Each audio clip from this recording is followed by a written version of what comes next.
Nutrition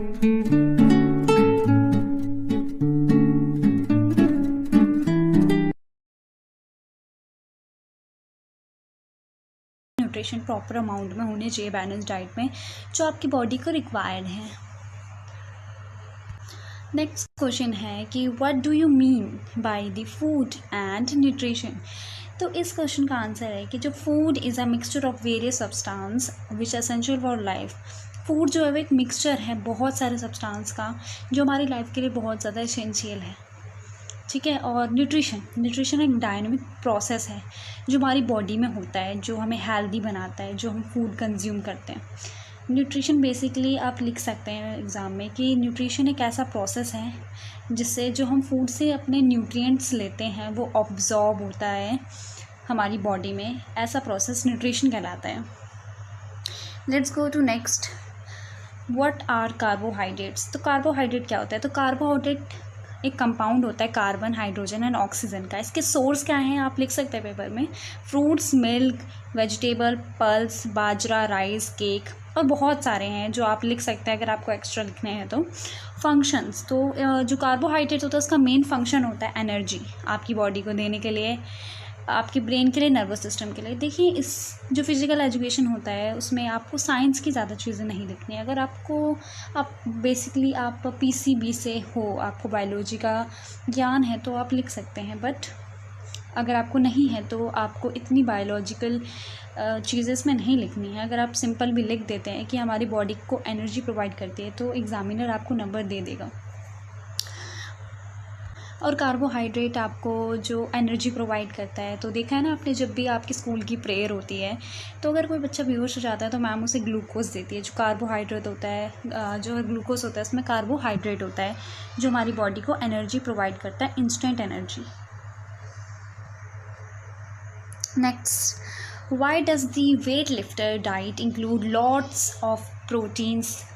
ठीक है, तो ये CBSE का क्वेश्चन है प्रीवियस ईयर का। तो इसका आंसर है ऐसी डाइट जो include a lot of protein, because protein contain amino acid. जो वेट लिफ्टर्स होते हैं उनकी डाइट में होता है बहुत सारा protein.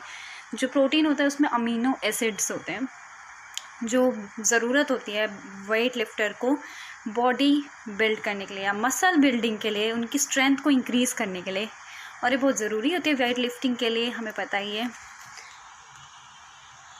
What is fat? Next question. The fat are the energy booster which provide us with the twice as much energy as carbohydrate. जो फैट होता है वो एनर्जी बूस्टर होता है जो हमें प्रोवाइड करता है क्या, एनर्जी, और ये दुगनी एनर्जी हमें प्रोवाइड करता है कार्बोहाइड्रेट से।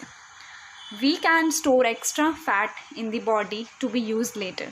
हम एक एग्जांपल ले लेते हैं कि जैसे आपके घर में आया गुलाब जामुन, और आपके घर में गुलाब जामुन आया और आपको खाने हैं सिर्फ 2, आपके घर में खाने वाले बहुत कम लोग हैं, सोचो किसी ने 2 खा लिए, तो बाकी जो गुलाब जामुन होते हैं वो आप स्टोर करके रख लेते हो, आपकी मम्मी स्टोर करके रखती है कि बाद में खा लेंगे। उसी प्रकार अगर आप एक्सेस अमाउंट में फ़ैट खाते हैं, यानी कि फ़ैट से बनी चीज़ें खाते हैं, जैसे आपने बहुत ज़्यादा अमाउंट में आलू खा लिए तो आलू में फ़ैट होता है, अगर आपने बहुत ज़्यादा अमाउंट में आलू खा लिए तो आपकी जो बॉडी होगी ना वो जितना फ़ैट का उसे यूज़ होगा वो यूज़ कर लेगी, लेकिन जो बाकी फ़ैट होगा वो आपकी बॉडी जो है वो स्टोर करके रख लेगी। इसलिए कहते हैं कि फ़ैट जो है वो लिमिटेड अमाउंट में खाना चाहिए, ज़्यादा फ़ैट भी शरीर के लिए सही नहीं होता। और ये जो फ़ैट जो स्टोर बॉडी करती है ये यूज़ होता है तब जब आपकी बॉडी, आप कुछ नहीं खाते वर्त के टाइम पे, या आपका मन, आपने अपनी मील को स्किप कर दिया, तब आपकी बॉडी जो है ये क्या करती है, इसे यूज़ करती है।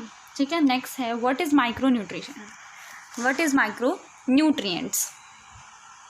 तो micro nutrients are little wonders of nature that control growth, development, cell formation, disease resistance and repair processes of our body. तो माइक्रो न्यूट्रिएंट्स जो होते हैं वो न्यूट्रिएंट्स होते हैं जो हम बहुत लिटिल अमाउंट में हमारी बॉडी को चाहिए होते हैं, बहुत लिटिल अमाउंट में, जैसे कैल्शियम, फॉस्फोरस, ये जो हमें आयरन, ये हमें बहुत लिटिल अमाउंट में चाहिए होते हैं, लेकिन ये हमारी ग्रोथ, डेवलपमेंट के लिए, सेल की फॉर्मेशन के लिए और डिसीज़ से हमें बचाने के लिए, और कुछ जो सेल हमारे अगर डैमेज हो गए तो उन्हें रिपेयर करने के लिए इन माइक्रोन्यूट्रिएंट्स का यूज़ होता है।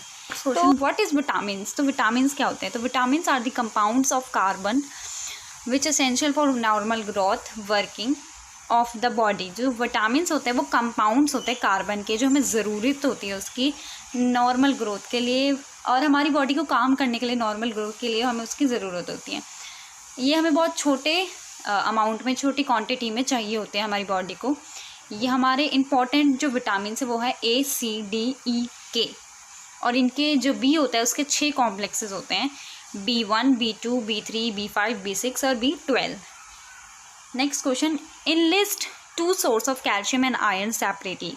ये भी एक PYQ है आपके फिजिकल एजुकेशन का। तो जो कैल्शियम है उसका सोर्स है milk, meat and eggs. What do you mean by the components of diet? तो कंपोनेंट्स ऑफ डाइट से आप क्या समझते हैं? तो protein, fat, carbohydrate, vitamins, minerals and water. मैंने आपको बैलेंस डाइट में बताया था कि जो protein, fat, carbohydrate, vitamin, mineral and water होता है, इन ये सब बैलेंस डाइट में कंटेन होते हैं। बैलेंस डाइट में ये सब होना चाहिए। तो ये वही है कि आपकी डाइट में ये सब कंपोनेंट्स होने चाहिए। These components are composed of various components है, ये कंपोज्ड होते हैं कार्बन, हाइड्रोजन, ऑक्सीजन, नाइट्रोजन से और other macro and micro elements जैसे कैल्शियम, आयरन और जिंक से। List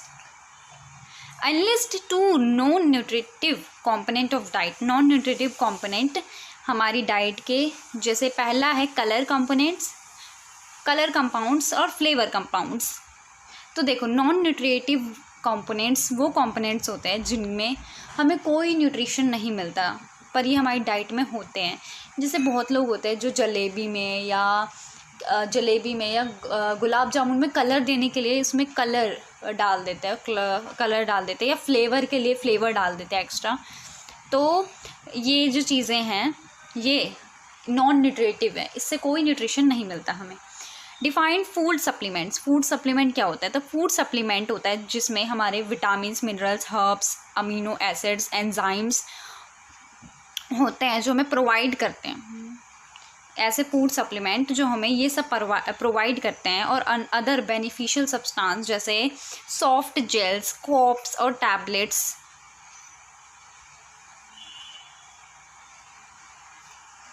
what is the disadvantage of food supplement? Food supplement का डिसएडवांटेज क्या है? तो देखो, जो फूड सप्लीमेंट होते हैं ना वो ज़्यादातर आपको बहुत ज़्यादा साइड इफ़ेक्ट्स देखने को मिलते हैं आपको, और ये जो होता है ना मेडिसिन की डेफिशिएंसी को भी क्या कर देते हैं, डिक्रीज़ कर देते हैं।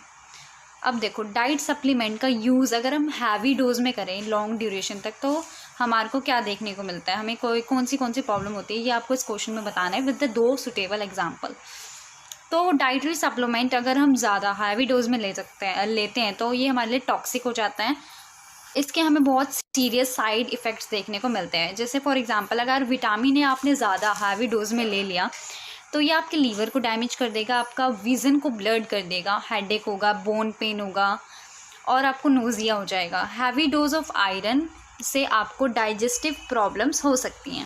Let's go to next. Explain the importance of fluid intake during competition. जो कॉम्पिटिशन के दौरान हम फ्लूइड इनटेक करते हैं उसकी इम्पोर्टेंस क्या है? तो फ्लूइड इनटेक करना बहुत एसेंशियल होता है हमारे कंपटीशन के दौरान। ये हमारी बॉडी को हेल्प करता है हाइड्रेटेड रहने में।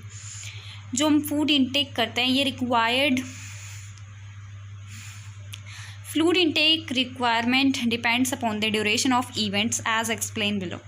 तो फूड इनटेक करने की रिक्वायरमेंट ये हमारी डिपेंड करती है कि हम हमारे इवेंट की ड्यूरेशन क्या है। लेट्स एक एग्जांपल के थ्रू समझते हैं। For events lasting for less than 1 hour, मतलब अगर आपका इवेंट 1 घंटे से कम का है तो आपको लेना चाहिए 180 से 240 ml ऑफ वाटर हर 10 से 15 मिनट के बीच में। ठीक है जी, इससे आपकी बॉडी जो है वो डिहाइड्रेशन से बचेगी, आप हाइड्रेट रहेंगे। और अगर आपका जो कंपटीशन है वो 1 घंटे से ज़्यादा है तो आपको 150 to 300 ml के कार्बोहाइड्रेट और इलेक्ट्रोलाइट बेवरेजेस लेने चाहिए 50 to 20 मिनट्स में एक्सरसाइज के दौरान। What is fat? Next question. What is fat? And write a detailed note on its types. Also mention its importance in the proper functioning of the body. ये भी CBSE का 2012 का question है। तो देखो फैट क्या होता है, सबसे पहले हम इस आंसर में बताते हैं कि fat contains carbon hydrogen oxygen. Fat जो होता है वो कार्बन हाइड्रोजन ऑक्सीजन का कंपाउंड होता है, ये कंटेन करता है। और ये मोस्ट कंसनट्रेटेड सोर्स होता है एनर्जी का। फैट के जो सोर्स होते हैं वो होता है एनिमल प्रोडक्ट्स हमें मिलते हैं, meat, milk, cream, cheese, butter, ice cream, peanuts, olive oil, इन सब से हमें क्या मिलता है, फ़ैट मिलता है। और टाइप्स जो है फ़ैट के वो उनके स्ट्रक्चर पे डिपेंड करते हैं, अकॉर्डिंग टू देयर स्ट्रक्चर उनके अलग अलग टाइप्स होते हैं। तो डिफरेंट टाइप्स ऑफ फैट उनके डिफरेंट कैरेक्टरिस्टिक्स पे बेस्ड होते हैं। These react in different way inside the body. और डिफरेंट टाइप के जो फैट्स होते हैं वो हमारी बॉडी में डिफरेंट रिएक्ट करते हैं, ठीक है। बेसिकली जो 3 डिफरेंट टाइप्स के फैट्स होते हैं जो हम अपने डाइट में कंज्यूम करते हैं, जैसे saturated, poly unsaturated, mono unsaturated fats, ठीक है। आपको इनके बारे में ज़्यादा जानने की ज़रूरत नहीं है, क्योंकि मैंने आपको पहले भी बताया था कि साइंस वाले बच्चे जो हैं वो तो ये कर लेंगे, लेकिन जो एग्ज़ामिनर को भी पता होता है कि फ़िज़िकल एजुकेशन है, ये साइंस नहीं है, तो वो आपके आंसर को बिल्कुल बिल्कुल पूरे मार्क्स देगा। अगर आप ये नहीं भी लिख के आते हैं और आप इतना लिख के आते हैं कि आपका फ़ैट जो है वो 3 डिफरेंट ग्रुप्स में बटा हुआ है। तो सैचुरेटेड फ़ैट जो है वो आपको क्या करता है, इंक्रीज़ करता है आपके हार्ट डिसीज़ के रेट को। अगर आपको हार्ट डिसीज़ हो सकते हैं, उससे चांसेस हैं, आपके कोलेस्ट्रॉल लेवल को भी ये इंक्रीज़ करता है ब्लड में। इसकी इंपॉर्टेंस क्या क्या है, इंपॉर्टेंस तो फ़ैट जो है वो आपको प्रोटेक्शन देता है, ठीक है। फ़ैट जो हार्मोन को ये बनाने में हेल्प करते हैं, ठीक है। फैटी एसिड जो है वो रॉ मटेरियल प्रोवाइड करता है आपकी बॉडी को, जिससे आपका ब्लड प्रेशर कंट्रोल रहे, ब्लड क्लोटिंग कंट्रोल रहे, और अदर बॉडी फंक्शंस को भी क्या करता है, रॉ मटेरियल प्रोवाइड करता है, क्या, फैटी एसिड। फैट जो है वो ट्रांसपोर्टेशन के लिए, जैसे फैट सोलेबल विटामिन्स जैसे A, D, E, K, इनके ट्रांसपोर्टेशन के लिए फ़ैट जो होता है वो बहुत ज़्यादा हेल्पफुल होता है, ठीक है। Fats maintain skin and hair, fat जो होता है वो आपकी स्किन के और हेयर को भी मेंटेन करता है। Next, discuss the function and source of fats. Fats के फंक्शन और सोर्स को हम इस क्वेश्चन में देख लेते हैं। देखो, fat are an essential ingredient of food. Food का एक एसेंशियल इंग्रेडिएंट है fat. Fat are also component of carbon और हाइड्रोजन ऑक्सीजन, ठीक है, ये हमने ऊपर पढ़ लिया था। फंक्शन ऑफ फैट क्या क्या है, देखो, ये आपको हीट और एनर्जी प्रोवाइड करता है, आपके बॉडी के टेम्परेचर को रेगुलेट करता है, आपको बेटर बेटर एनर्जी प्रोवाइड करता है देन कार्बोहाइड्रेट, ठीक है। फैट जो है वो आपको प्रोटेक्शन भी देते हैं। सोर्स क्या क्या हैं, तो आप घी, butter, curd, fish oil, milk, meat और एग्स से ले सकते हैं। और वेजिटेबल में जैसे आप dry fruit, coconut, soybean, food grain, mustard oil and cotton seeds. Next question, vitamins are very essential for working of the body and are divided into 2 groups. Explain about them.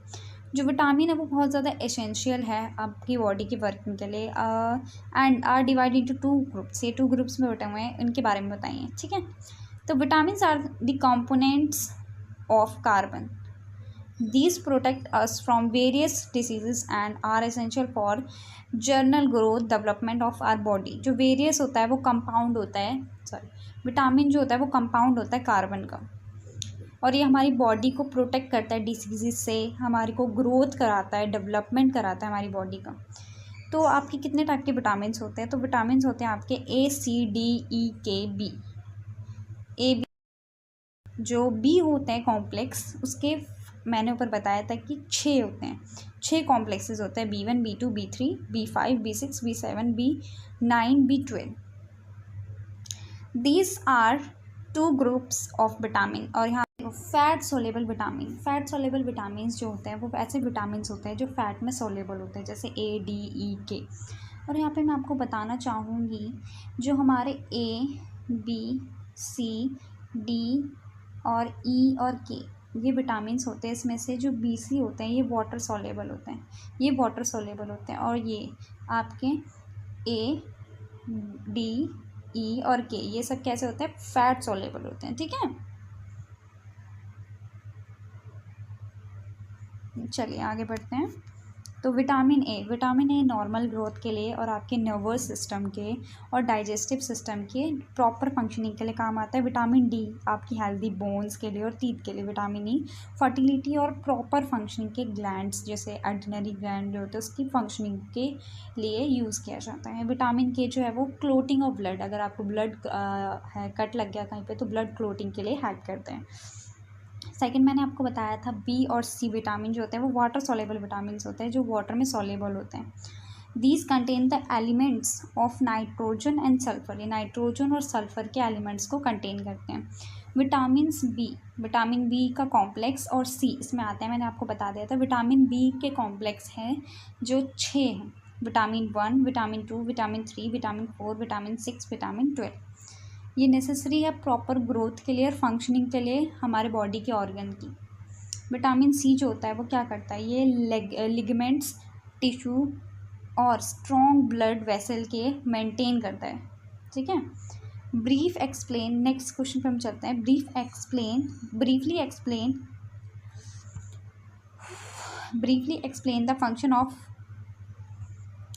Briefly explain the functions and resource of fat soluble vitamin। तो हमको explain करना है fat soluble vitamins को। तो fat soluble vitamin होते हैं ए, D, ई और के।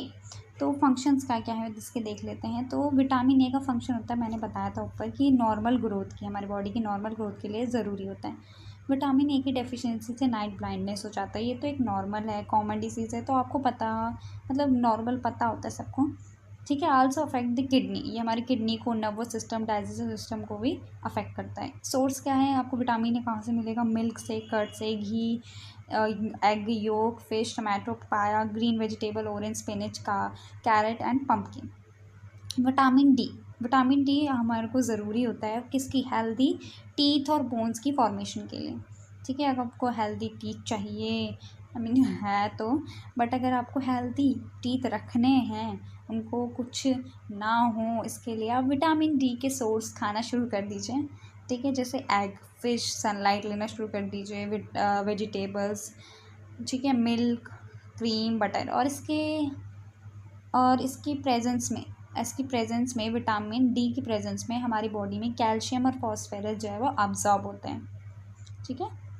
विटामिन ई आपको क्या करता है, फर्टिलिटी को इंक्रीज़ करता है मैन एंड वुमेन में, और ये proper functioning of adrenal and sex gland के लिए ज़रूरी होता है। ठीक है। विटामिन ए एसेंशियल होता है आपकी फर्टिलिटी को इंक्रीज़ करने के लिए, मैन की और वुमेन की, और ये प्रॉपर फंक्शनिंग करता है आपकी ग्लैंड्स की, एड्रिनल और सेक्स ग्लैंड्स की। ठीक है। इसकी डेफिशिएंसी से आपको वीकनेस हो जाती है आपके मसल्स की और हार्ट की। सोर्स है green vegetables, sprouts, coconut oil, dry and fresh fruits, milk, meat, butter, mace. Vitamin K जो हमें मैंने वो तो ऊपर बताया था ब्लड क्लोटिंग में काम आता है। इसकी डेफिशिएंसी से हमें एनेक्सिया हो सकता है, अनीमिया हो सकता है, ब्लड क्लॉट्स आ सकते हैं, blood does not clot easily, जो ब्लड है अगर आपको कट लग सकता है। तो विटामिन के जो होता है वो क्लोटिंग ऑफ ब्लड, यानी कि अगर आपको कट लग गया तो उसमें जो ब्लड क्लोटिंग का हेल्प करता है ब्लड क्लोटिंग में, और इसकी डेफिशिएंसी से आपको एनीमिया हो जाता है। और अगर ब्लड में, मतलब आपकी बॉडी में विटामिन के की कमी हो गई है तो ईज़िली आप ब्लड जो अगर आपको कट लग गया कहीं पे तो ईज़िली आपकी बॉडी उसे क्लोट नहीं कर पाएगी। ठीक है। और इसके सोर्स होते हैं कॉलीफ्लावर, गोभी का फूल, वो फूल नहीं जो आप अपनी गर्लफ्रेंड को देते हैं, ये गोभी का फूल है। ठीक है। तो ज़्यादा भावुक मत होइए, आ जाइए वापस। कॉलीफ्लावर है ये, spinach, cabbage, tomato, potato, wheat, egg and meat. ठीक है। Next question, the mention the uses of any 2 minerals in our diet. हमारी डाइट में कोई 2 मिनरल्स के यूज़ बताइए। ठीक है। तो आयोडीन और कैल्शियम हमने, iodine is essential for proper thyroid function, जो हमारा थायराइड ग्लैंड होता है नेक के पास, उसकी प्रॉपर फंक्शनिंग के लिए आयोडीन ज़रूरी होता है। इसकी कमी से गॉइटर हो जाता है, और इसके सोर्स हैं सी फूड और सॉल्ट। ठीक है।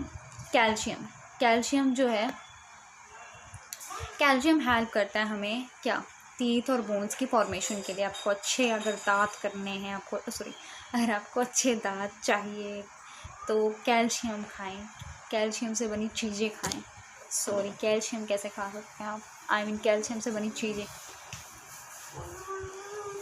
Calcium is helpful in the formation of teeth, bones और टीथ की फॉर्मेशन के लिए जो कैल्शियम होता है वो बहुत ज़रूरी होता है, और ये हेल्प करता है आपको क्लोटिंग ऑफ ब्लड क्लोटिंग के लिए, ठीक है। इसकी डेफिशिएंसी से आपको अस्थमा हो सकता है, रैकेट्स हो सकते हैं, और इसका मेन जो सोर्स होता है वो क्या होता है? Milk, cheese, orange, green vegetable, ये सब कैल्शियम में रिच होते हैं, ठीक है। Next question, write briefly about the protein as an essential component of diet. Protein कैसे हमारे लिए बहुत ज़्यादा ज़रूरी है हमारी डाइट में, वो बताइए। तो protein are the basic structure of all living cells. जो लिविंग सेल्स जो होते हैं, हमारे सेल होते हैं हमारी बॉडी में, उसका बेसिक स्ट्रक्चर जो है वो प्रोटीन ही होता है, ठीक है। These are complex organic compound. एक ऑर्गेनिक कंपाउंड है, वो भी कॉम्प्लेक्स सिंपल नहीं, कॉम्प्लेक्स ऑर्गेनिक कंपाउंड है, ठीक है। प्रोटीन की जो चेन होती है वो अमाइनो एसिड, बहुत सारे अमाइनो एसिड्स जो मिलके है प्रोटीन बनाते हैं, जिसमें कार्बन, ऑक्सीजन, हाइड्रोजन, नाइट्रोजन होता है, ठीक है। इसके दो टाइप्स होते हैं, वेजिटेबल प्रोटीन्स और एनिमल प्रोटीन्स। जो प्रोटीन होते हैं हमें दोनों सोर्स से मिलते हैं, वेजिटेबल से भी और एनिमल से भी। तो इसमें मीट, अगर आप नॉन वेजिटेरियन हैं तो आप मीट या आप चीप सोर्स ले सकते हैं, जैसे प्रोडक्ट्स, जैसे या फिर आप मीट, चिकन मोमोज जो आप अपनी गर्लफ्रेंड के साथ बैठ के खाते हैं भैया की दुकान पे। छोड़ो, आज वापस बाबुक मत हो जाता। द बेस्ट सोर्स ऑफ, जो बेस्ट सोर्स है और चीपर सोर्स कहते हैं वो है एग। हर डाइट वाला बंदा, हर जिम वाला बंदा बस एग ही खाता है। Milk, meat, milk products, beans etcetera, बहुत सारी चीज़ें हैं,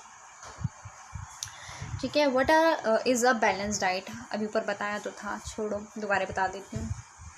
व्हाट इज़ बैलेंस डाइट और उसकी इम्पोर्टेंस बताओ, व्हाट इज़ बैलेंस डाइट, उसके इम्पोर्टेंट न्यूट्रिएंट्स, एलिमेंट बताओ, ठीक है। बैलेंस डाइट जो होता है ये ऐसा प्रॉपर अमाउंट में हर न्यूट्रिएंट होना चाहिए, उसे बैलेंस डाइट कहते हैं, ठीक है। बैलेंस डाइट में सभी फूड कॉन्स्टिट्यूएंट्स होते हैं, जैसे protein, carbohydrate, fat, vitamin, mineral, water, सब होता है इन करेक्ट मैनर या करेक्ट प्रोपोर्शन, कैसे। कार्बोहाइड्रेट जो है सोर्स होता है एनर्जी का, ठीक है। प्रोटीन आपकी ग्रोथ के लिए और आपके मसल्स को रिपेयर करने के लिए और अदर बॉडी टिश्यूज़ के लिए ज़रूरी होता है, ठीक है। फैट है, ये भी एक सोर्स है एनर्जी का। विटामिन जो होता है ये केमिकल प्रोसेसेस जो हमारी बॉडी में होता है उसमें एक बहुत इंपॉर्टेंट रोल प्ले करता है।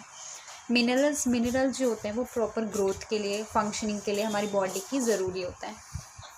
वाटर जो होता है वो नॉर्मल बॉडी फंक्शन के लिए, वाटर जो होता है वो हमारी नॉर्मल बॉडी फंक्शनिंग के लिए ज़रूरी होता है, और ये सर्व करता है हमें एक व्हीकल जिससे हमारे न्यूट्रिएंट जो है वो कैरिंग हो सकते हैं। जो हमने पढ़ा था विटामिन बी और विटामिन सी जो होते हैं वो वाटर सोलेबल होते हैं, तो वो वाटर के थ्रू क्या होते हैं, ट्रांसपोर्ट होते हैं, ठीक है। And wrestling, the player tend to lose weight sharply, explain the pitfalls of diet. Pitfalls मतलब देखो, अगर आप सही अमाउंट में, जैसे आपने सुबह सुबह आईना देखा या आप किसी पार्टी में गए और आपको किसी ने बोल दिया कि आप जो कुछ ज़्यादा मोटे हो गए हो, तो आपको भी लगने लग गया कि आप बहुत ज़्यादा मोटे हो गए हो, तो आप क्या करते हो, अपनी बॉडी को ना अपना खाना स्किप कर देते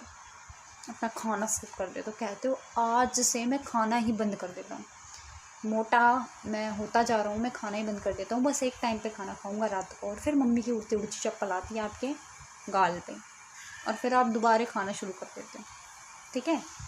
तो ये पिटफॉल्स हैं कि क्या क्या आपके डाइट के पिटफॉल्स हैं जो आपको, तो eating too little in dieting people take just 150 100 और 1800 कैलोरीज पर डे। तो आपको खाना बहुत ज़्यादा, जैसे मैंने बोला, खाना आप बहुत ज़्यादा कम कर देते हो।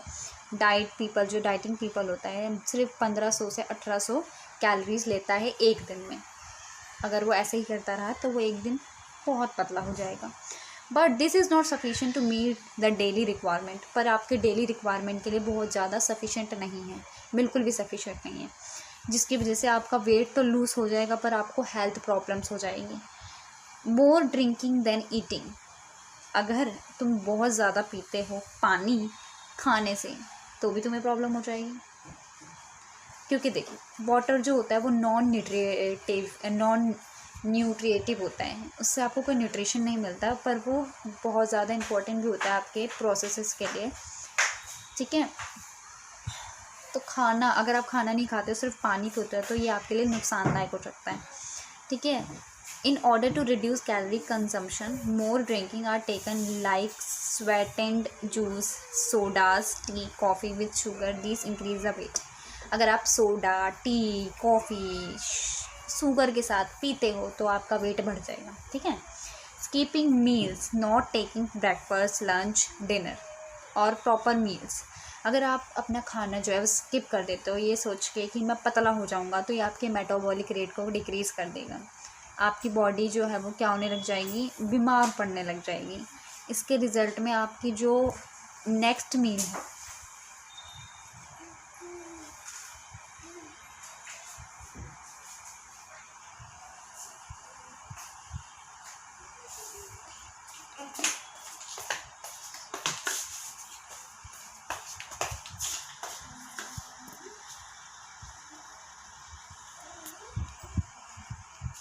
Next, intake of labeled food.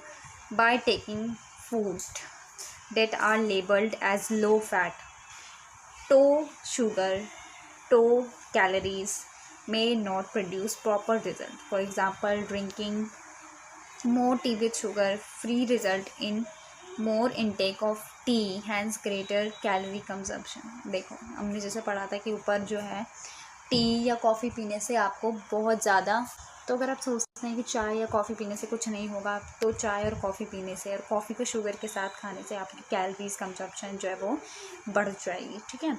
Not performing exercise, अगर आप एक्सरसाइज नहीं करते, ये सोचते हैं कि सिर्फ आप खाना स्किप करके ही आप पतले हो जाएंगे, तो ये पतले तो हो जाएंगे पर आप हेल्दी नहीं होंगे। तो अगर आप एक्सरसाइज नहीं करते हैं तो आपके मेटाबॉलिज्म जो है ये इसका लेवल जो है वो रिड्यूस हो जाएगा, आपकी कैलोरीज जो है वो बर्न होने लग जाएगी, और इस केस में अगर आप डाइटिंग एफिशिएंटली नहीं करते हो तो आपको बहुत ज़्यादा प्रॉब्लम्स होने लग जाएंगी, ठीक है। The effect of good nutrition on an individual, तो इंडिविजुअल जो गुड न्यूट्रिशन लेता है तो उसके क्या क्या इफेक्ट्स होते हैं, ठीक है। तो वो जो डिसीज़ से प्रिवेंट होना चाहिए, यानी कि उसको कोई पैरासाइट या बैक्टीरियल इन्फेक्शंस, कैंसर या टिश्यू डिसीज़ से वो बचे होना चाहिए।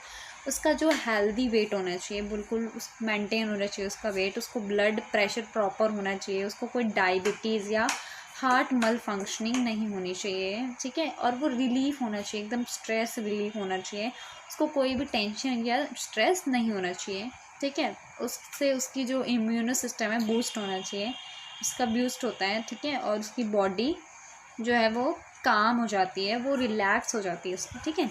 और एक गुड स्टार्ट भी है टू फ्यूचर जनरेशन, मतलब इसमें आप अगर आपको बेबी होंगे जब, हेल्दी बेबीज़ के लिए भी अच्छा है, ठीक है, या बेटर इम्यूनो सिस्टम के लिए, हेल्दी प्रेगनेंसी के लिए भी बहुत बढ़िया है, ठीक है।